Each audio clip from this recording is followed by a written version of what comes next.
Hello friends. तो drama की starting में हम अपनी हीरोइन शैन शेनरो को देखते हैं जो कि एक 20 साल की कॉलेज स्टूडेंट है। वो डॉक्टर से पूछती है कि डॉक्टर क्या मैं सच में प्रेग्नेंट हूँ, आपने सही से चेक किया है? डॉक्टर चियान कहता है कि हाँ बिल्कुल, ये रिपोर्ट्स 100% करेक्ट हैं, तुम ट्रिपलेट्स बेबी की मॉम बनने वाली हो। ये सुनकर शेनरो शॉक्ड होकर कहती है कि 3 बच्चे। वो एक सीन याद करने लगती है जिसमें एक पर्सन उसके साथ रोमांस कर रहा होता है। वो धीरे से बोलती है कि उस पर्सन ने तो कहा था कि वो कभी भी डैड नहीं बन सकता। फिर वो डॉक्टर से कहती है कि डॉक्टर मैं अभी एक कॉलेज स्टूडेंट हूँ, मेरे पास 3 बच्चों को पालने के लिए पैसे नहीं हैं। डॉक्टर बोलता है कि फिर तुम्हें जल्द ही एबॉर्शन करवाना होगा क्योंकि तुम एक स्टूडेंट हो, मुझे तुम्हारी फैमिली को इन्फॉर्म करना होगा। शेनरू बोलती है कि नहीं डॉक्टर, अगर मेरे पेरेंट्स को पता चल गया तो मेरी पूरी लाइफ खराब हो जाएगी। अब हम अपने ड्रामे के हीरो मिस्टर गू शाओ को देखते हैं जो अपनी ग्रैंड माँ से कॉल पर बात कर रहा होता है। उसकी ग्रैंड माँ उसे शादी के लिए कह रही थी कि सारी फ्रेंड्स अपने ग्रेट ग्रैंडसन के साथ खेलती हैं, तुम कब शादी करोगे, तुम्हें किस तरह की लड़कियां पसंद हैं। वहीं शेनरो एक टेडी की कॉस्ट्यूम पहनकर पंपलेट्स डिस्ट्रीब्यूट कर रही होती है। गू शाओ उसे देखता ही रह जाता है। फिर हम शेनरू को कॉलेज के सीन में देखते हैं जहाँ वो अपने कॉलेज की फीस पे कर रही थी, तो उसे पता चलता है कि उसके कार्ड में एक भी पैसा नहीं है। वो अपने टीचर से कहती है कि मेरे अकाउंट में कल ही तो पैसे ट्रांसफर हुए थे, आप फिर से ट्राई करो। वो उस पर चिल्लाते हुए कहती हैं कि मैं बिजी हूँ, बोला ना नहीं है तुम्हारे अकाउंट में पैसे, अगर तुमने 3 दिन में फीस नहीं पे की तो तुम्हारा एडमिशन कैंसिल हो जाएगा। शेनरू सोचती है कि मेरे पैसे कहाँ पड़ गए। फिर वो अपने स्टेप मॉम को कॉल करके पूछती है कि आपने मेरे अकाउंट से पैसे ट्रांसफर किए हैं? वो कहती है कि हाँ लिए हैं मैंने पैसे। तो क्या हुआ, मेरी डॉटर के सारे पैसे तो मेरे ही पैसे हुए ना, मेरी डॉटर को ब्रांडेड पर्स चाहिए था। शेनरू चिल्लाने लगती है कि आप मेरे साथ ऐसा कैसे कर सकती हो, मेरी कॉलेज फीस के पैसे थे वो, और आपने उन पैसों का टिया को पर्स दिलवा दिया। स्टेप मॉम उस पर चिल्लाने लगती हैं और कहती हैं तो क्या हुआ, हम लोग तुम्हारा इतने सालों से ध्यान रख रहे हैं, अगर कुछ पैसे ले लिए तो तुम्हारा क्या बिगड़ गया। शेनरो अपने डैड से कहती है कि डैड आपने मेरी मॉम से प्रॉमिस किया था कि आप मेरा ख्याल रखोगे और मुझे अच्छी एजुकेशन दिलवाओगे। स्टेप मॉम बोलती हैं कि तुम्हारी मॉम को मरे हुए कई साल हो गए हैं, तब से मैंने तुम्हें पाला है, कितनी शेमलेस हो तुम, तुम्हारी एजुकेशन से ज्यादा मुझे मेरी डॉटर की हैप्पीनेस प्यारी है। ये बोलकर वो फोन कट कर देती हैं। शेनरू अपनी फीस के लिए बहुत परेशान हो जाती है। वो एक छोटे से रेस्टोरेंट में बर्तन धोने की जॉब करने लगती है। उसके डैड वहाँ आकर उसे अपनी बातों में बहला फुसलाकर अपने साथ एक होटल में ले जाते हैं और बोलते हैं कि मुझे वहाँ जॉब मिल गई है, अब मैं तुम्हारी सारी फीस पे कर दूंगा। आज वहाँ एक वेटर की नीड है, तो क्या तुम मेरी हेल्प करने के लिए मेरे साथ चलोगी? वो उसे ड्रग्स देकर एक ठरकी होटल मैनेजर को सेल कर देते हैं। नेक्स्ट सीन में हम गू शाओ की ग्रैंड माँ को देखते हैं जो कि एक ग्लास में मेडिसिन मिला रही होती हैं। मेड कहती है कि मैडम यंग मास्टर को पता चल गया तो फिर क्या होगा? ग्रैंड माँ कहती है कि मैं अपनी फैमिली ग्रो करने के लिए कुछ भी कर सकती हूँ।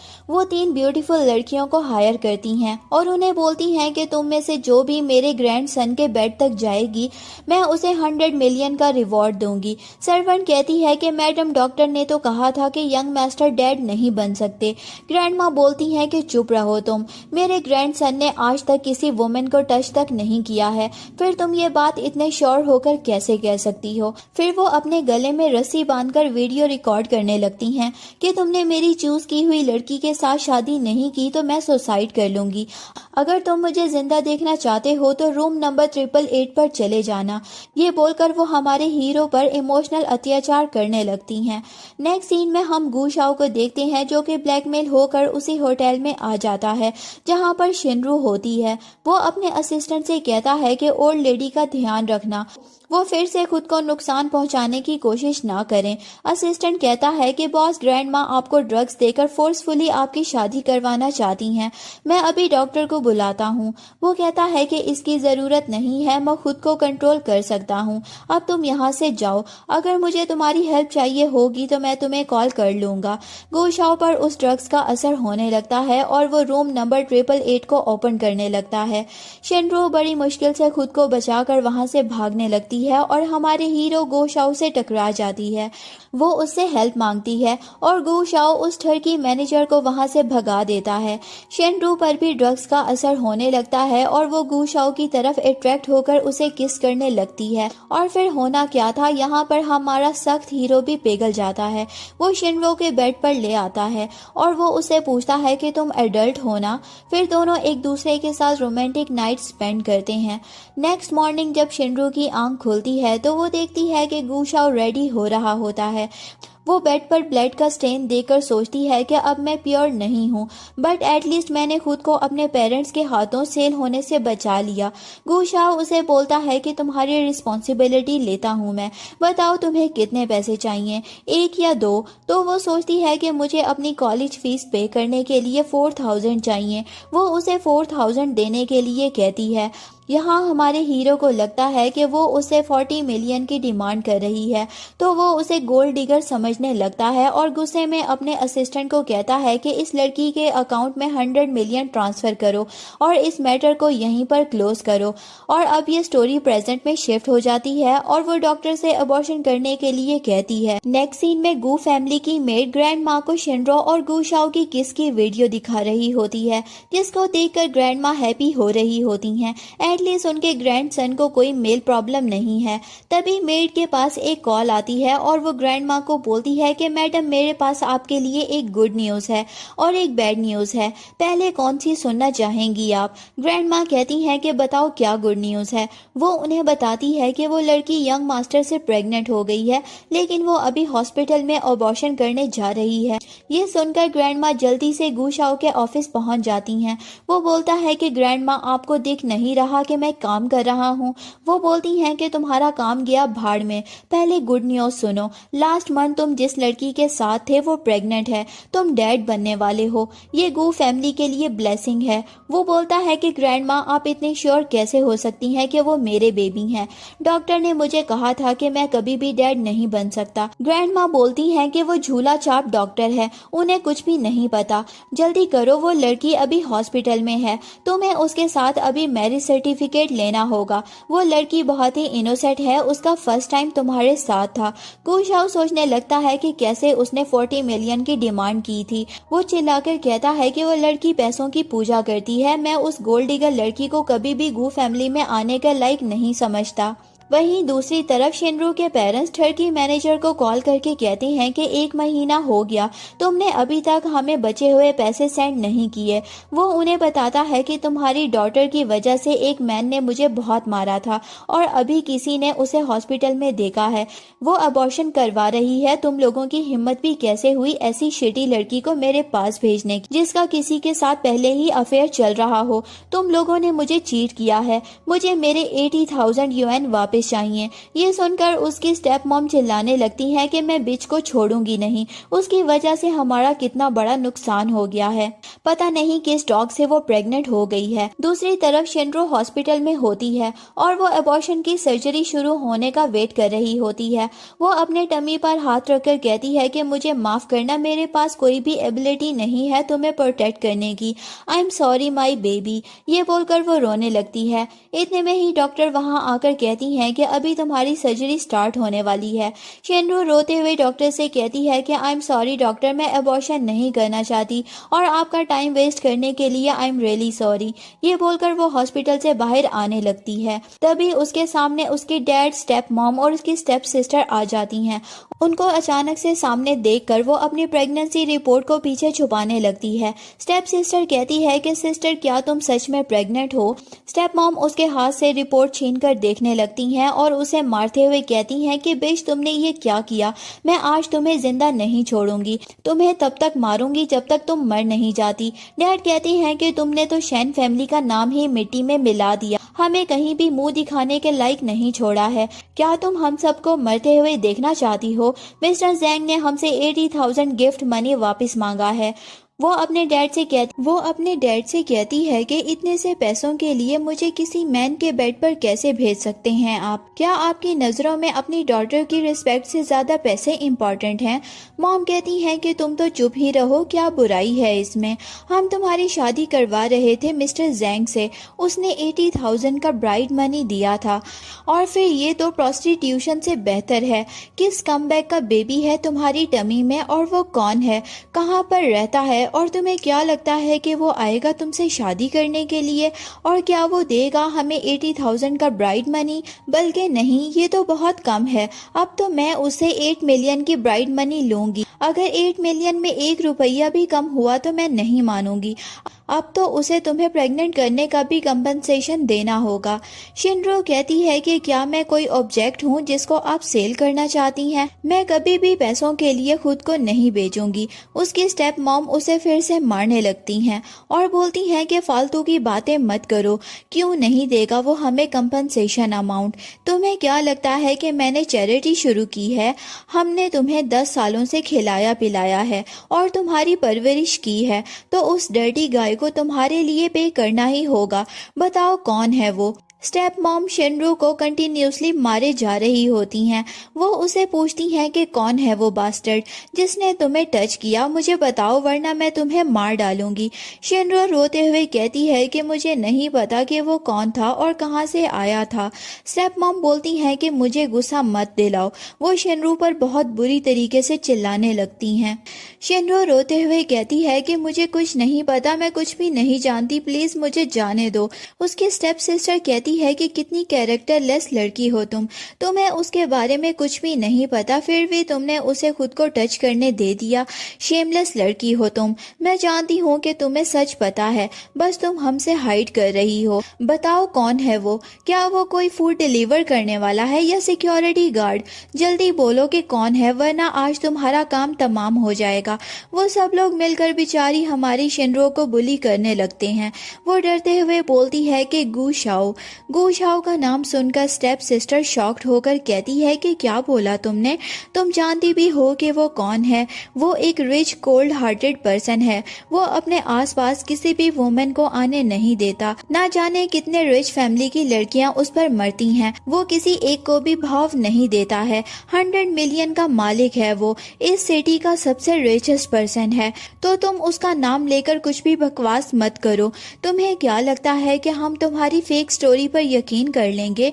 तुम जैसी लड़की को वो कभी भी देखेगा नहीं। इसलिए सच बताओ कि तुम उस रात किस लड़के के साथ थी? वहीं अब हम गू शाओ के ऑफिस का सीन देखते हैं। गू शाओ अपनी ग्रैंड मॉम को बोलता है कि वो लड़की सही नहीं है, उसे बस पैसों से मतलब है, वो गू फैमिली में आना डिजर्व नहीं करती। ग्रैंड मॉम कहती हैं कि चुप रहो तुम, फिर वो क्या डिजर्व करती है? मैं कुछ नहीं जानती, मुझे बस इतना पता है कि वो लड़की गू फैमिली की ब्लड लाइन को कैरी कर रही है। वो कहता है कि ठीक है, तो मैं वो बच्चे उसे लेकर आपको दे दूंगा, फिर तो आप खुश हो जाएंगी ना। इधर शिनरू की फैमिली उसे बुली किए जा रही होती है। डैड कहते हैं कि तुम कितनी शेमलेस हो, तुम अभी भी हमसे झूठ बोल रही हो, तुम कब तक हमें सच नहीं बताओगी? तुम जैसी लड़की को अपनी मॉम के साथ मर जाना चाहिए था। तुम एक यूजलेस गार्बेज हो, कोई भी तुम्हें एक्सेप्ट नहीं करेगा। स्टेप सिस्टर अपनी मॉम से कहती है कि मॉम क्यों ना हम लोग इसके बच्चे को मार डालें, इसके बाद हम फिर से इसकी सर्जरी करवा कर इसको बेच देंगे मिस्टर जैंग को। उसकी मॉम कहती हैं कि अरे वाह, क्या आइडिया दिया है तुमने। फिर वो लोग उसे बहुत बुरी तरीके से मारने लगते हैं, उसको इधर से उधर उठाकर पटकने लगते हैं। स्टेप मॉम कहती हैं कि जब तक तुम्हारा मिसकैरेज नहीं होगा हम तुम्हें छोड़ेंगे नहीं। शिनरो अपना फोन निकालती है और फ्लैशबैक में दिखाया जाता है कि जब वो होटल रूम से बाहर निकल रही थी तो गू शाओ का विजिटिंग कार्ड नीचे गिरा हुआ मिलता है। वो उसकी कॉन्टैक्ट डिटेल सेव कर लेती है। वो सोचती है कि जब मेरे पास अच्छी जॉब होगी तब मैं मिस्टर गू शाओ को पैसे रिटर्न कर दूंगी। वो फ्लैशबैक से बाहर आकर उसे मैसेज करती है कि प्लीज सेव मी। उसकी फैमिली अभी भी उसे मारे जा रही होती है, लेकिन कहीं ना कहीं उसे भी उम्मीद होती है कि गू शाओ उसे प्रोटेक्ट करने जरूर आएगा। वो अपने मन में सोचती है कि प्लीज जल्दी आओ, मैं और ज्यादा बर्दाश्त नहीं कर सकती। उसकी स्टेप मॉम उसे बेल्ट से मार रही होती हैं। थोड़ी देर बाद उसे लगता है कि वो अब मर जाएगी और कोई भी उसे प्रोटेक्ट करने नहीं आएगा। तभी वहां पर गू शाओ अपने सिक्योरिटी गार्ड्स के साथ पहुंच जाता है। उसे देखकर सभी शॉक्ड हो जाते हैं। तो शिनरू सोचती है कि थैंक यू गॉड, फाइनली तुम यहाँ पर आ गए। डैड उससे पूछते हैं कि क्या तुम गू ग्रुप्स के यंग मास्टर गू शाओ हो। उसका असिस्टेंट कहता है कि पागल आदमी, तुम्हारी हिम्मत कैसे हुई यंग मास्टर का नाम लेने की, अपनी लिमिट में रहो। उसकी स्टेप मॉम जिस बेल्ट से उसको मार रही होती हैं उसे छुपा लेती हैं। स्टेप सिस्टर कहती है कि मास्टर गू, आप यहाँ पर किस लिए आए हैं? क्या मेरी सिस्टर सच में आपके बच्चे की माँ बनने वाली है? आप टेंशन मत लो, हम इसे अच्छा सबक सिखाएंगे ताकि आपकी फैमिली की रेपुटेशन खराब ना हो। हम लोग इसको लेकर यहाँ से जा रहे हैं। गू शाओ चिल्लाकर कहता है कि चुप हो जाओ। इतने में ही ग्रैंड मॉम वहाँ आ जाती हैं और वो शिनरो के पास जाकर कहती हैं कि किसने ये हालत की है मेरी ग्रैंड डॉटर इन लॉ की। मेरी ग्रैंड डॉटर इन लॉ को किसने इतना सफर करवाया? शिनरो की स्टेप मॉम पूछती हैं कि आप कैसे इस बिच को अपनी ग्रैंड डॉटर इन लॉ कह सकती हैं। ग्रैंड मॉम चिल्ला कर कहती हैं कि बकवास बंद करो, ये गू फैमिली की ब्लड लाइन को कैरी कर रही है तो ये हमारी ग्रैंड डॉटर इन लॉ ही हुई ना। वो लोग कहते हैं कि आपको कोई गलत फहमी हुई है, हमने कुछ नहीं किया है। डैड कहते हैं कि मिसेस गू प्लीज एक दफा हमारी एक्सप्लेनेशन तो सुन लें, हम लोग तो बस मजाक कर रहे थे शिनरो से। आफ्टर ऑल वो मेरी डॉटर है तो हम लोग भला उसको हर्ट कैसे कर सकते हैं? गू शाओ कहता है कि बस करो, बहुत हर्ट कर लिया तुमने शिनरो को, अब तुम्हें इसकी कीमत चुकाना पड़ेगी। अपने असिस्टेंट से कहता है कि इन गंदी नाले के कीड़ों को ले जाओ यहाँ से और जेल में डाल दो इन्हें। ग्रैंड मॉम कहती हैं कि देखो इन लोगों ने कितना बुली किया है, जो कुछ इन लोगों ने शिनरू के साथ किया है उसका 1000 टाइम्स इन लोगों को वापस करो। वो लोग उन लोगों को पकड़कर वहां से ले जाते हैं। शिनरू हेल्प करने के लिए उन लोगों को थैंक यू ही बोलने वाली होती है, लेकिन उसे चक्कर आ जाते हैं और वो वहीं पर बेहोश होकर गिर जाती है। गू शाओ उसे अपनी गोद में उठाकर हॉस्पिटल ले जाता है, जहाँ 24 घंटे के बाद शिनरू को होश आता है। वो गू शाओ को अपने सामने देखती है तो वो उसे पूछता है कि मैं तुम्हें एक फाइनल चांस दे रहा हूँ, मुझे सच सच बताओ कि ये बच्चे किसके हैं? वो कहती है कि ये बच्चे तुम्हारे ही हैं। वो उसे कहता है कि डोंट प्ले टू स्मार्ट, तुम ग्रैंड मॉम को पागल बना सकती हो लेकिन मुझे नहीं। क्या तुम इन बच्चों को सच में पैदा करना चाहती हो? इतने में ही ग्रैंड मॉम वहां पर पहुंच जाती हैं। वो गू शाओ को मारना चालू कर देती हैं और कहती हैं कि गू शाओ साफ साफ सुन लो, अगर तुमने मेरी ग्रैंड डॉटर इन लॉ को बुली किया तो मैं तुम्हें छोड़ूंगी नहीं। अगर तुम्हें शिनरू की बात पर यकीन नहीं है तो तुम खुद ही डीएनए टेस्ट की रिपोर्ट चेक कर लो। डॉक्टर चियन उसे डीएनए टेस्ट की रिपोर्ट दिखाते हैं। ग्रैंड मॉम कहती हैं कि ये बेस्ट सिटी के बेस्ट लैब में हुआ है तो इसके गलत होने का सवाल ही पैदा नहीं होता। गू शाओ डॉक्टर से कहता है कि आपने मेरी ग्रैंड मॉम को झूठ तो नहीं बोला ना? डॉक्टर चियन कहता है कि कैसी बात कर रहे हो आप, मैं इतने इम्पोर्टेंट मैटर पर झूठ कैसे बोल सकता हूँ?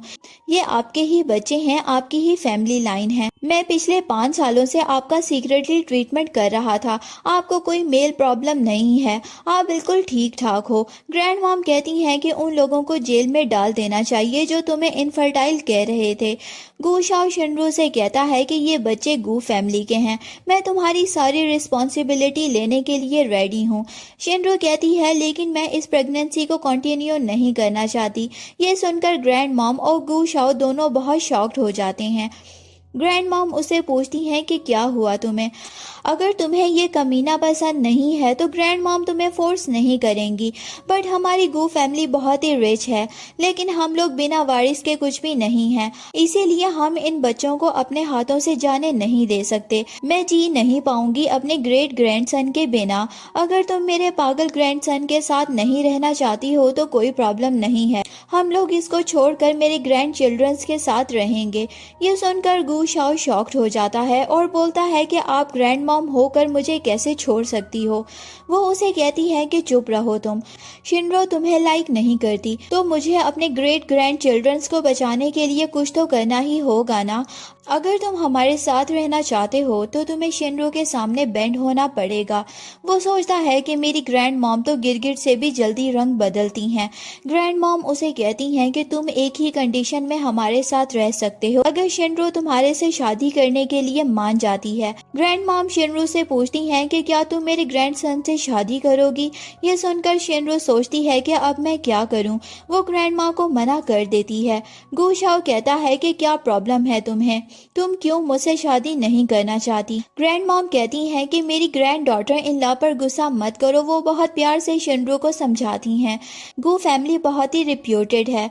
अगर वो बिना शादी के बच्चों को जन्म देंगी तो ये बच्चे इलिजिमेट होंगे। शिनरो सोचती है कि ग्रैंड मॉम सही कह रही हैं, लेकिन मेरी कॉलेज की स्टडी का क्या होगा। वो उसे बोलती हैं कि देखो, मैं तुम्हें प्रॉमिस करती हूँ तुम्हारी लाइफ और स्टडी में कोई भी प्रॉब्लम नहीं होगी, तुम जैसे चाहो वैसे रह सकती हो। अपनी प्रेगनेंसी का सोचकर वो शादी के लिए हाँ कर देती है। ये सुनकर ग्रैंड मॉम बहुत ही खुश हो जाती हैं। नेक्स्ट सीन में हम देखते हैं कि शिनरो और गु शाओ अपना मैरिज सर्टिफिकेट लेकर घर आ जाते हैं। ग्रैंड मॉम उसे देखकर बहुत ही खुश होती हैं और बोलती हैं कि तुम दोनों की जोड़ी कितनी परफेक्ट है। शिनरो सोचती है कि जिस मैन के साथ मेरा वन नाइट स्टैंड हुआ था अब वो मेरा हस्बैंड बन गया है। मुझे तो इस बात पर यकीन ही नहीं आ रहा। ग्रैंड मॉम शिनरो से कहती हैं कि फाइनली अब तुम यहाँ पर आ गई हो।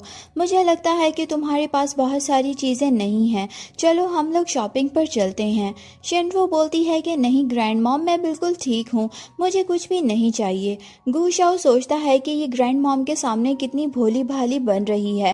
ग्रैंड मॉम उसकी एक नहीं सुनती और उसे लेकर गु ग्रुप्स के मॉल चली जाती हैं। वो उसे कहती हैं कि ये मॉल हमारा है, यहाँ से तुम्हें जो भी लेना है वो तुम ले सकती हो। वो सेल्स गर्ल को कहती है कि ये गु फैमिली की न्यू मैडम है, इनके साइज के अकॉर्डिंग सभी बेस्ट क्लॉथ्स पैक कर दो। वो उसके लिए बहुत सारे कपड़े लेती है। फिर शिनरो एक बहुत ही ब्यूटीफुल ड्रेस पहनकर उनके सामने आती है तो गु शाओ उसे देखता ही रह जाता है और स्माइल करने लगता है। कपड़े लेने के बाद ग्रैंड मॉम उसे इलेक्ट्रॉनिक्स और गैजेट्स के शोरूम में लेकर जाती हैं। वहाँ वो उसके लिए लेटेस्ट फ़ोन, लैपटॉप और आईपैड लेने के लिए कहती हैं। शिनरो बोलती है कि ग्रैंड मॉम मेरे पास फ़ोन है और वो बिल्कुल ठीक ठाक चलता है।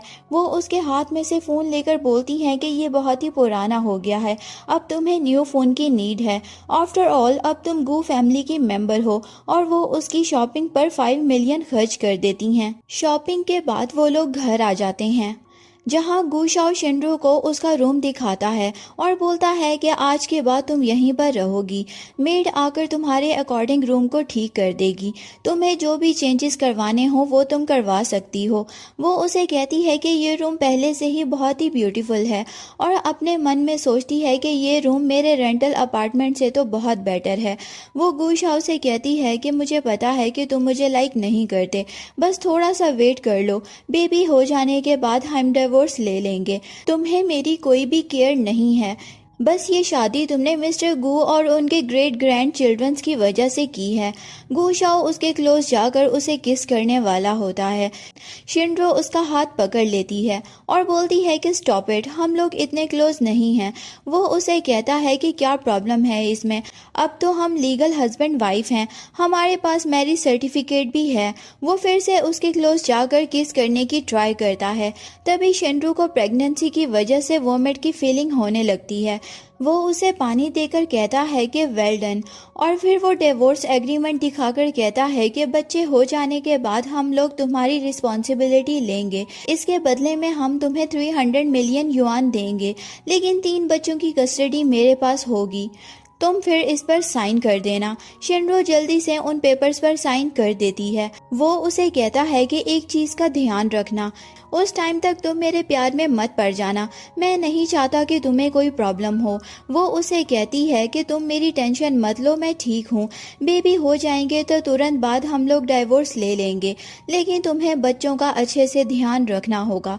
वो बोलता है कि मैं अपने बच्चों का ध्यान खुद से भी ज़्यादा रखूँगा, उन्हें बहुत प्यार दूंगा।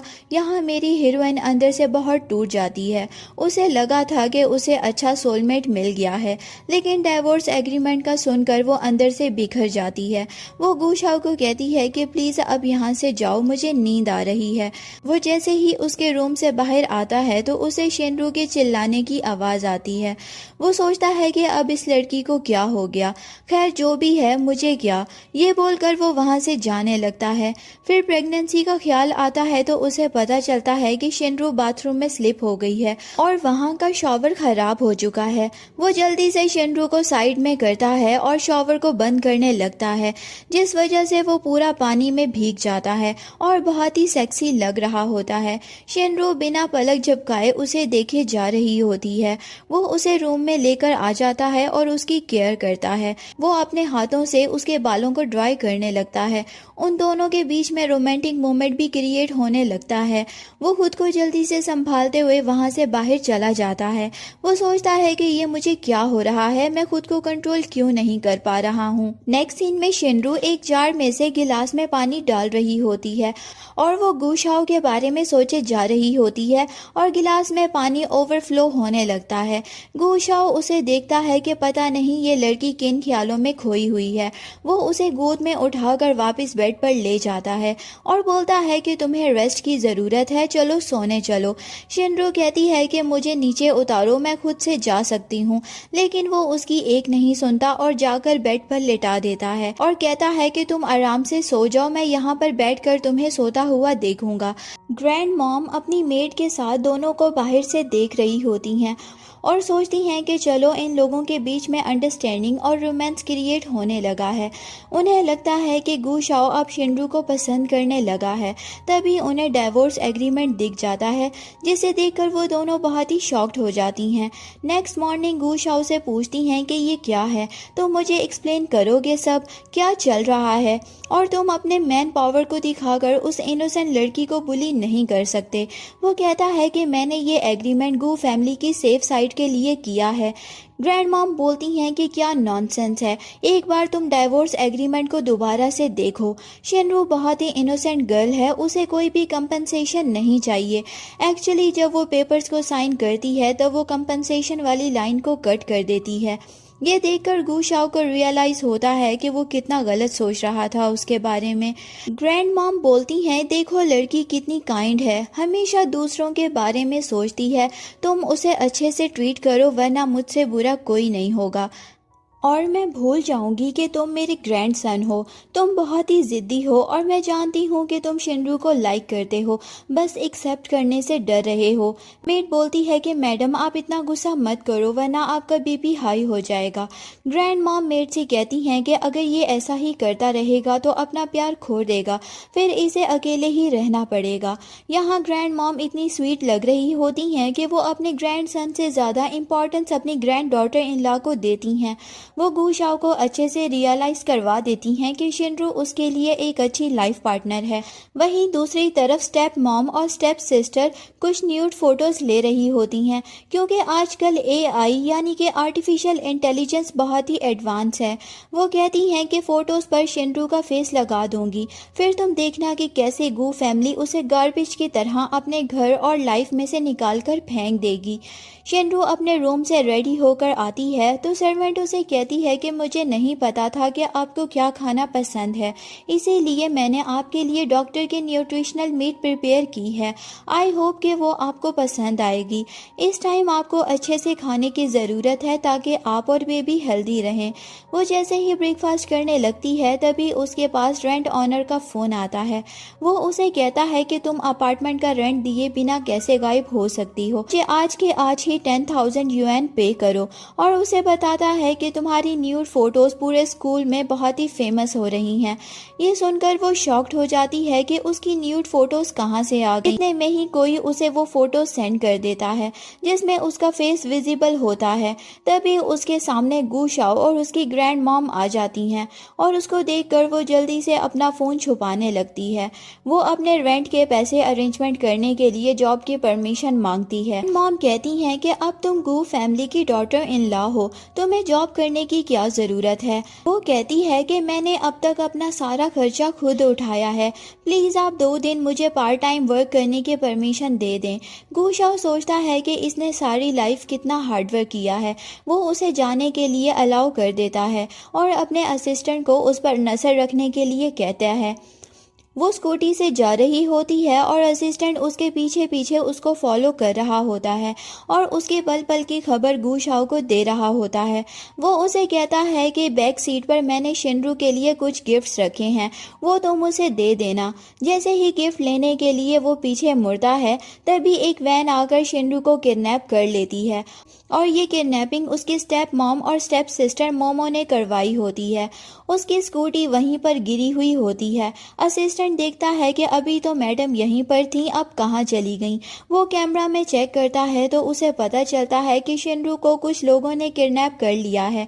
वो गू शाओ को कॉल करके बताने ही वाला होता है, लेकिन वो फ़ोन पिक नहीं करता क्योंकि वो एक बहुत ही इम्पोर्टेंट मीटिंग के लिए होटल गया होता है, जहाँ के ऑनर ने अपनी प्राइवेसी के लिए उसका फ़ोन सबमिट कर लिया था। वो किडनैपर शिनरू को उसी होटल में लेकर जाते हैं जहाँ गू शाओ की मीटिंग होती है। वो लोग उसके साथ बदतमीजी करने लगते हैं। शिनरू खुद को प्रोटेक्ट करने के लिए चिल्लाकर हेल्प मांग रही होती है। गू शाओ को बाहर से उसकी आवाज आती है तो वो उस वीआईपी रूम में जाकर देखता है तो वो लोग जल्दी से उसको एक डोर के पीछे छुपा देते हैं। इतने में ही असिस्टेंट वहां पर भागा भागा आ जाता है तो बोलता है कि बॉस, इन्हीं लोगों ने मैडम को किडनैप किया है। वो दोबारा से उसे रूम में जाकर शिनरू को ढूंढने लगता है। वो देखता है कि उसके हाथ पैर बंधे हुए होते हैं और शिनरू उसको हेल्पलेस नजरों से देख रही होती है। वो आदमी कहता है कि ये मेरे लोग हैं, ये लोन रिकवरी का काम करते हैं। ये एक कॉलेज स्टूडेंट है, इसने मुझसे लोन लिया था और अब तक नहीं चुकाया। गू शाओ पूछता है कि कितना लोन है तो वो उसे बताता है कि 80,000 और इंटरेस्ट लगाकर 1 लाख हो जाएगा, लेकिन इस स्टूडेंट के पास पैसे नहीं हैं। तो मैं इसे कह रहा था कि हम कुछ फन करते हैं और तुम मुझे एक बेटा दे दो, इसकी वजह से मैं इसका लोन माफ कर दूंगा। ये सुनकर गू शाओ को बहुत गुस्सा आने लगता है। वो उन लोगों पर चिल्लाने लगा। असिस्टेंट उसे एक पंच मारता है और कहता है कि क्या बकवास किए जा रहे हो, तुम जानते भी हो कि ये लेडी कौन है जिसके हाथ पैर बांधकर तुमने किडनैप किया हुआ है। ये हमारे प्रेसिडेंट मिस्टर गू शाओ की वाइफ है। ये सुनकर सभी शॉक्ड हो जाते हैं कि हमने ये क्या कर दिया। असिस्टेंट सभी को बुरी तरीके से मार लगाता है और तब तक मारता रहता है जब तक उनको नानी याद नहीं आ जाती। गू शाओ असिस्टेंट से कहता है कि मैं इन लोगों को तुम पर छोड़ रहा हूँ और वो अपनी वाइफ को गोद में उठाकर वहाँ से चला जाता है। वो उसे हॉस्पिटल लेकर आता है। शिनरू पूछती है कि मेरे बच्चे ठीक हैं, उन्हें कुछ नहीं होगा ना। डॉक्टर उसे एग्जामिन करके गू शाओ को बताता है कि तुम्हारी वाइफ की कंडीशन फिलहाल ठीक है, लेकिन उसके स्टमक में कुछ प्रॉब्लम है जिससे उनके इनर बॉडी पर बहुत प्रेशर पड़ रहा है। वो उसे कहता है कि तुम चाहे कुछ भी करो लेकिन मेरी वाइफ को बचा लो, तुम चाहो तो प्रेगनेंसी को टर्मिनेट कर दो। डॉक्टर कहता है कि तुम कैसी बात कर रहे हो, तुम्हें तो खुश होना चाहिए कि तुम्हारी वाइफ 3 बच्चों के साथ प्रेग्नेंट है। वो कहता है कि मैं नहीं चाहता कि वो प्रॉब्लम में सफर करे। डॉक्टर कहता है कि तुम्हें परेशान होने की जरूरत नहीं है, ये पेन टेम्परेरी है, टाइम के साथ ठीक हो जाएगा। और मुझे लगता है कि तुम्हें सिस्टर इन लॉ से प्यार हो गया है, मैंने कभी तुम्हें इतना नर्वस नहीं देखा। तभी एक नर्स आके बताती है कि यंग लेडी को होश आ गया है। शिनरू सबसे पहले ये पूछती है कि मेरे बच्चे कैसे हैं, क्या वो ठीक हैं। गू शाओ सोचता है कि मुझे अभी ऐसी कोई बात नहीं करनी चाहिए जिसकी वजह से इसे स्ट्रेस हो। वो उसे पूछता है कि तुमने मुझे लोन वाली बात क्यों नहीं बताई। वो कहती है कि मैं तुम्हें और परेशान नहीं करना चाहती थी, आफ्टर ऑल हमारी शादी एक कॉन्ट्रैक्ट बेस्ड है। वो उसे किस करते हुए कहता है कि ऐसा कुछ नहीं है, अब हम रियल में हस्बैंड वाइफ हैं, मैं हमेशा तुम्हारे साथ रहूंगा और तुम्हारा ख्याल रखूंगा। फिर वो उसे अपने हाथों से फीड करवाता है। वो उसे कहती है कि मेरे पुराने अपार्टमेंट में मेरी मॉम की कुछ चीज़ें रखी हैं जो मैं वहाँ से लाना चाहती हूँ। वो उसे कहता है कि हम तुम्हारे डिस्चार्ज के बाद वहाँ पर चलेंगे। वो उसके साथ एक जीप से एरिया में पहुंच जाता है। वहाँ की कुछ लेडीज शिनरू को देखकर उसके कैरेक्टर के बारे में बुरा भला कहने लगती हैं। गु शाओ उन लेडीज की बातें रिकॉर्ड कर लेता है और बोलता है कि मैं शिनरू का हस्बैंड हूँ। ये जो भी बकवास तुमने मेरी वाइफ के लिए की है उसको मैंने रिकॉर्ड कर लिया है। अब तुम लोगों से मेरा लॉयर ही बात करेगा। ये सुनकर आंटियां डर जाती हैं और उन्हें लगता है कि इस पुअर लड़की से किसी रिच पर्सन ने शादी की है। फिर वो अपने अपार्टमेंट की तरफ जाने लगती है जहां वो देखती है कि उसके घर के बाहर बहुत सारी न्यूड फोटोज लगी हुई थी। वो उन फोटोज को देखकर परेशान हो जाती है और उन्हें वहां से हटाने लगती है। गु शाओ उसे कहता है कि तुम इस चीज की टेंशन मत लो, मुझे तुम पर पूरा ट्रस्ट है और जिसने भी तुम्हारे साथ ये घटिया हरकत की है मैं उसे छोड़ूंगा नहीं। फिर वो अपने घर में आती है जो कि बहुत ही बदबूदार था। वो उसे कहती है कि ये जगह तुम्हारे खड़े होने के लायक नहीं है, तुम यहाँ से बाहर जाओ और मेरा वेट करो। वो उसे कहता है कि कोई प्रॉब्लम नहीं है, मैं यहीं हूँ तुम्हारे साथ। फिर वो एक कबर्ड में से बॉक्स उठाती है जिसमें से वो अपनी मॉम के दिए हुए गोल्ड ब्रेसलेट को निकालती है। वो पूछता है कि ये ब्रेसलेट किसका है, क्या ये तुम्हारे लिए इम्पोर्टेंट है। वो उसे कहती है कि ये गोल्ड ब्रेसलेट मेरी मॉम का है, उन्होंने मेरे मरने से पहले मुझे दिया था। और अपनी मॉम की फोटो भी वो देखती है जिसको देखकर वो बहुत ही खुश होती है। वहीं उसे देखकर सोचता है कि इस लड़की के पास कुछ भी नहीं है लेकिन फिर भी कितनी सेटिस्फाइड है और हमेशा खुश रहती है और दूसरों को भी खुश रखने की कोशिश करती है। तभी उसके पास उसके असिस्टेंट की कॉल आती है और वो उसे बताता है कि बॉस मैंने सही इन्वेस्टिगेशन कर ली है। वो बोलता है कि ठीक है मैं अभी ऑफिस आ रहा हूँ। जब वो ऑफिस पहुंचता है तो असिस्टेंट बताता है कि आपकी वाइफ के खिलाफ स्टेप मॉम और स्टेप सिस्टर मोमो ने ये सारी प्लानिंग की है। उन्होंने एआई की हेल्प से मोमोज की फोटोज को मैडम की फोटोज में कन्वर्ट कर दिया है। वो किडनैपर भी इन्हीं लोगों ने भेजा था, बल्कि वो लोन भी उनकी फैमिली का ही लिया हुआ था। ये सुनकर उसका खून खोलने लगता है। असिस्टेंट पूछता है कि बॉस आप कैसे इस मैटर को हैंडल करोगे। वो लोग यंग मैडम की फैमिली है, हमें उनके अगेंस्ट एक्शन लेना चाहिए या नहीं। वो कहता है कि उन लोगों को उन्हीं की लैंग्वेज में ट्रीट करो। असिस्टेंट बोलता है कि ठीक है मुझे क्या करना होगा। नेक्स्ट सीन में हम उन लोगों को साथ में खेलता हुआ देखते हैं। तभी शिनरू के डैड के पास लोन शार्क वालों की कॉल आती है।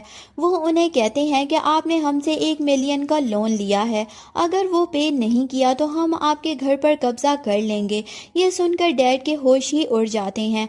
डैड खड़े होते ही अपनी वाइफ को थप्पड़ मारते हैं और कहती हैं कि तुमने मुझसे बिना पूछे लोन कैसे ले लिया। अब वो लोग हमारे घर पर कब्जा करने के लिए आ रहे हैं, हम लोग कहाँ जाएंगे अब और कहाँ रहेंगे। और पहली बात तो तुमने ये लोन लिया ही क्यों और मुझे इस बारे में कुछ क्यों नहीं पता। स्टेप मॉम कहती हैं कि क्या बकवास किए जा रहे हो, तुम्हारा दिमाग तो ठीक है ना, मैं क्यों लोन लूंगी, वो भी 1 मिलियन का। डैड कहती हैं कि जिसकी कॉल आई थी उसने साफ साफ तुम्हारा ही नाम लिया है कि तुमने 1 मिलियन का लोन लिया है और इंटरेस्ट लगाकर वो 2 मिलियन का हो गया है। और यहाँ तक कि तुमने अपनी रियल डॉटर मोमो की न्यूड फोटोज को ऑनलाइन पोस्ट कर दिया। तुम कितनी शेमलेस हो। ये सुनकर स्टेप मॉम और मोमो दोनों शॉक्ड हो जाते हैं। वो कहती हैं कि ऐसा कैसे हो सकता है, मैंने तो मोमो की फोटोज को एआई की हेल्प से चेंज करके शिनरू की फोटोज बनाई थी, तो फिर मोमो की फोटोज कहाँ से आ गई। डैड कहते हैं कि तुम्हें इतना गिरा हुआ काम करने की क्या जरूरत थी, तुमने क्यों लोन लिया है। वो उन्हें कहती हैं कि अब शिनरू ने हमें पैसे भेजने से मना कर दिया था तो मुझे कुछ ना कुछ तो करना ही था ना, हमारे पास बिल्कुल भी पैसे नहीं हैं। इधर मोमो को सब समझ आ जाता है कि ये काम शिनरू का है, वो जानबूझकर मुझे ट्रबल देना चाहती है। तभी मोमो के पास कुछ लोगों का मैसेज आता है जहां वो देखती है कि उसकी फोटोज हर जगह पर पोस्ट हो चुकी हैं और सभी लोग इस काम के लिए उसे बुरा भला कह रहे हैं। दूसरी तरफ गु शाओ शिनरू का हाथ पकड़कर घर में आ रहा होता है। ग्रैंड मॉम उसे देखकर खुश हो जाती हैं और पूछती हैं कि अब तुम कैसी हो, तुम ठीक हो ना, मैं तुम्हारे लिए बहुत परेशान हो रही थी। ग्रैंड मॉम अपने ग्रैंडसन को कहती हैं कि अभी 2 बॉडीगार्ड्स का अरेंजमेंट करो जो हमेशा मेरी ग्रैंड डॉटर इन लॉ को प्रोटेक्ट करेंगे, इसकी सेफ्टी बहुत ही इम्पोर्टेंट है। वो कहता है कि ग्रैंड मॉम आप जितना लल्लू मुझे समझती हो मैं उतना नहीं हूँ, मैंने पहले ही अपनी वाइफ के लिए सिक्योरिटी अरेंजमेंट कर ली है। शिनरू कहती है कि इसकी क्या जरूरत है, मैं अपना ध्यान खुद खुद रख सकती हूँ। मॉम कहती हैं कि अब तुम हमारी गू फैमिली के डॉटर इन लॉ हो, तो मैं किसी को भी तुम्हें बुली नहीं करने दूंगी। मेड उन दोनों के लिए सूप लेकर आती है और कहती है कि ये मैंने अपने हाथों से बनाया है और ये प्रेग्नेंट लेडी के लिए बहुत ही हेल्दी होते हैं। गू शाओ कहता है कि मुझे लगता है कि ये सूप खराब हो चुका है, इसमें से स्मेल आ रही है। मेड कहती है कि ऐसा कैसे हो सकता है, इसके लिए इंग्रेडिएंट्स फ्रेश यूज किए हैं। ग्रैंड मॉम कहती हैं कि तुम अपनी वाइफ को लेकर कुछ ज्यादा ही परेशान हो रहे हो, तुम्हें भी तो उसकी तरह प्रेगनेंसी सिम्टम्स तो नहीं हो रहे। ग्रैंड मॉम और मैड दोनों उस पर हंसने लग जाती हैं। नेक्स्ट डे शिनरू अपने रूम से रेडी होकर बाहर आती है। गू शाओ ने उसके उठने से पहले ही उसके लिए बहुत सारे गिफ्ट्स और ज्वेलरी को मैनेज कर लिया होता है। वो उसे एक नेकलेस पहना रहा होता है। शिनरू कहती है कि आज ग्रैंड मॉम घर पर नहीं है, तो तुम्हें नाइस हस्बैंड बनने की एक्टिंग करने की ज़रूरत नहीं है। ये सुनकर उसे बुरा लगता है कि ये मेरे ट्रू इमोशंस को एक्टिंग समझ रही है। वो उसे कहता है कि तुम्हें ऐसा क्यों लग रहा है कि मैं एक्टिंग कर रहा हूँ, और वो उसके क्लोज जाकर खुद से नेकलेस पहनाने लगता है और अपनी रियल फीलिंग्स को एक्सप्लेन करता है और कहता है कि तुम इस नेकलेस में बहुत ही ब्यूटीफुल लग रही हो। गू शाओ अपने डॉक्टर फ्रेंड को मैसेज करके बोलता है कि तुम सही थे, मुझे अपनी वाइफ से सच में प्यार हो गया है और वो बहुत ही ब्यूटीफुल है। वो डॉक्टर सोचता है कि ये कितना स्टूपिड है, इसे तो अपनी फीलिंग्स को भी ठीक से एक्सप्रेस करना नहीं आता। वो उसे कॉल करके अपनी वाइफ को इम्प्रेस करने के कुछ आइडियाज़ भी देता है और गू शाओ उन आइडियाज़ को ट्राई करने के लिए शिनरू के पास आ जाता है। वो अभी अभी शॉवर लेकर आया होता है और बहुत ही हैंडसम लग रहा होता है। वो शिनरू के पास जाकर फिर से उसे आई लव यू बोलता है और कहता है कि आज हम लोग साथ में सोते हैं, और दोनों कंफर्टेबली एक दूसरे के साथ सो जाते हैं। नेक्स्ट मॉर्निंग जब वो सोकर उठती है तो उसे गू शाओ बहुत ही हैंडसम लग रहा होता है। वो उसे किस करने लगती है और शर्मा के वहाँ से भाग जाती है। और आज तो वो अपने कॉलेज में जाने के लिए निकल रही होती है और हमारा हीरो उसका ध्यान रख रहा होता है। वो उसके लिए होममेड फूड पैक करता है और कहता है कि मैं खुद तुम्हें कॉलेज से पिक एंड ड्रॉप करने आऊँगा। फिर दोनों कार में जा रहे होती हैं और एक सडनली ब्रेक लगने की वजह से वो दोनों एक दूसरे के क्लोज आ जाते हैं और वो कहता है कि ऐसे लिटिल इंसिडेंट हमारे बेबी के लिए अच्छे नहीं हैं, और वो उसको हक करके अपने से चिपका लेता है। शिनरू कॉलेज आने से पहले ही असिस्टेंट को कार रोकने के लिए कहती है। गू शाओ कहता है कि यहाँ से तुम्हारा कॉलेज अभी दूर है। वो कहती है कि मैं नहीं चाहती कि किसी को भी हमारी शादी के बारे में पता चले। वो उसे बोलता है कि ठीक है, लेकिन मैं तुम्हें कॉलेज में एंटर होते हुए देखना चाहता हूँ ताकि मुझे सेटिस्फेक्शन हो, और इवनिंग में तुम्हें मैं खुद पिक करने के लिए आऊँगा। फिर हम शिनरू को कॉलेज में स्टडी करते हुए देखते हैं। वहाँ कुछ लड़कियाँ उसके कपड़ों और एक्सेसरीज पर कमेंट कर रही होती हैं कि इसके तो चाल चलन ही बदल गए हैं, लगता है कि इसका किसी रिच मैन से चक्कर चल रहा है। वो उसको अकेला देखकर बुली करने लगती हैं। तभी शिनरू को वुमेन सेंसेशन होने लगती है। वो उसे कहती हैं कि तुम्हारा किसी ओल्ड मैन से अफेयर तो नहीं है और तुम उसके बच्चे की माँ बनने वाली हो। वो उसे बहुत ही तंग करती हैं और वो बड़ी मुश्किल से वहाँ से बाहर आती है। उसकी हालत देखकर गू शाओ समझ जाता है कि कॉलेज में कुछ तो हुआ है। वो उसके पास जाकर पूछता है कि बताओ क्या बात है, क्या हुआ है तुम्हें और किसने तुम्हें बुली किया है। वो उसे कहती है कि ऐसा कुछ भी नहीं हुआ, बस मेरा मूड ऑफ है। वो उसे कहता है कि अगर ऐसी बात है तो तुम कॉलेज से कुछ दिनों के लिए लीव ले लो।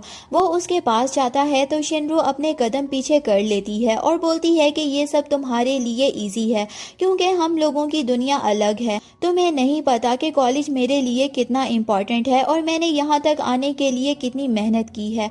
वो उसे समझाने की कोशिश करता है कि मैं तुम्हारी बात से एग्री करता हूँ, लेकिन शिनरू को उन लड़कियों की वजह से गुस्सा था। वो सारा गुस्सा बेचारे हमारे हीरो पर उतार देती है। वो उसे कहती है कि तुम्हें किसी भी चीज़ के लिए कभी भी मेहनत नहीं करना पड़ी, हर चीज़ तुम्हारे फिंगर्स के इशारे पर तुम्हारे पास आ जाती है, इसीलिए तुम्हें किसी भी चीज़ की वैल्यू नहीं पता है। लेकिन मेरे साथ ऐसा नहीं है, मैं हर चीज़ के लिए जी जान लगाकर हिम्मत की है। लेकिन मेरे साथ ऐसा नहीं है। मैंने हर चीज़ पाने के लिए जीन जान लगाकर मेहनत की है। मैं तुमसे डिवोर्स लेना चाहती हूँ और बेबीज हो जाने के बाद हम लोग डिवोर्स ले लेंगे। ये सुनकर वो समझ जाता है कि कुछ ना कुछ तो बुरा हुआ है, इसीलिए ये ऐसा रिएक्ट कर रही है। वो उसे कसकर हक कर लेता है और कहता है कि हम लोग फैमिली हैं। मुझे नहीं पता कि तुम किस चीज़ से परेशान हो, पर मैं हमेशा तुम्हें प्रोटेक्ट करूंगा। शिनरू का गुस्सा भी शांत हो जाता है और कोई इन दोनों की फोटोज क्लिक करके उन्हीं लड़कियों को भेज देता है जो शिनरू को बुली कर रही थी। वो लड़की कहती है कि मुझे तो पहले से ही पता था कि इसका किसी रिच ओल्ड मैन के साथ चक्कर है और ये कुछ ज्यादा ही इसे सिंपैथी दे रहा है। एक लड़की कहती है कि मैं इसे जानती हूँ, ये फेमस गू ग्रुप्स का सीईओ है। इसकी तो टोटल नेटवर्क ही 5 बिलियन है। वो सोचती हैं कि ये पुअर शिनरू इतनी लकी कैसे हो सकती है। वो उसकी फोटोज में उल्टी सीधी कैप्शन लगाकर पूरे कॉलेज में वायरल कर देती हैं। सभी लोग उसका मजाक बनाने लगते हैं कि यंग एज में उसने कितना बड़ा हाथ मारा है और बहुत ही चालाकी से प्रेग्नेंट भी हो गई ताकि वो एक रिच मैन से शादी कर सके। तो कुछ लड़कियां कहती हैं कि हमने तो सोचा भी नहीं था कि इतनी भोली भाली दिखने वाली लड़की इतनी तेज हो सकती है। तुम दिखने में तो कितनी प्योर और इनोसेंट लगती हो। शिनरू अपने घर पर होती है, तभी वो देखती है कि उसे बहुत सारे मैसेजेस आ रहे हैं। वो उन मैसेजेस को देखने वाली होती है, तभी गुशाओ वहां पर पहुंच जाता है और बोलता है कि ये सारे मैसेजेस मैंने तुम्हें किए हैं तुम्हारे मूड को लाइट अप करने के लिए। वो उसे बोलता है कि मेरे साथ चलो और फिर वो उसे बेडरूम में लेकर आ जाता है जहां पर उसने बहुत ही सुंदर सी डेकोरेशन की होती है और वो रिंग निकाल कर उसे प्रपोज करता है। शिनरू भी उसकी फीलिंग्स को एक्सेप्ट कर लेती है और कहती है कि ये रिंग बहुत ही एक्सपेंसिव है, मैं इसे नहीं ले सकती। वो बोलता है कि तुम्हारे आगे ये कुछ भी नहीं है, बट वो अपने मन में सोच रही होती है कि मुझे सही नहीं लग रहा, हम लोग बहुत ही अलग दुनिया से हैं। गुशाओ पूछता है कि क्या तुम खुश नहीं हो।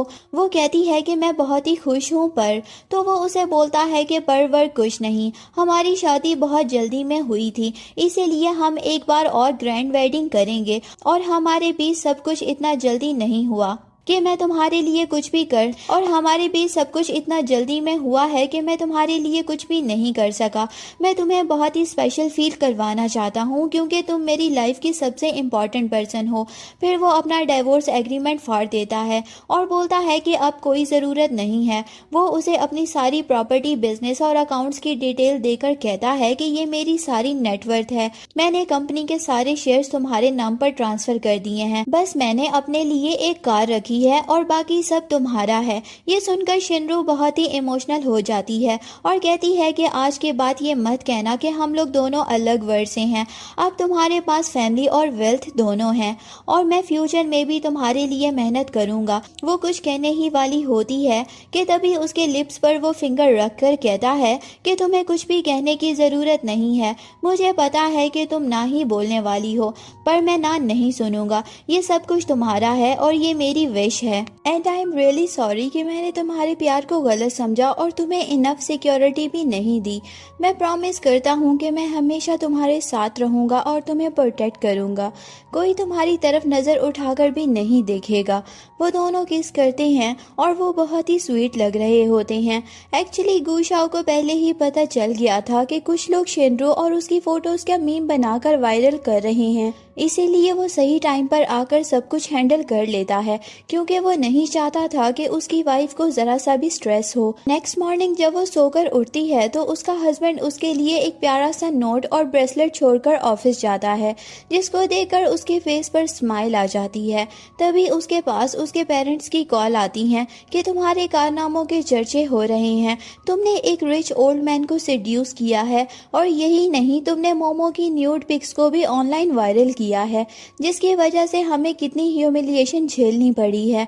और यही नहीं, तुमने हमें 1 मिलियन के लोन के लिए भी फंसा दिया, जिसकी वजह से हमारा घर हमसे छीनने वाला है।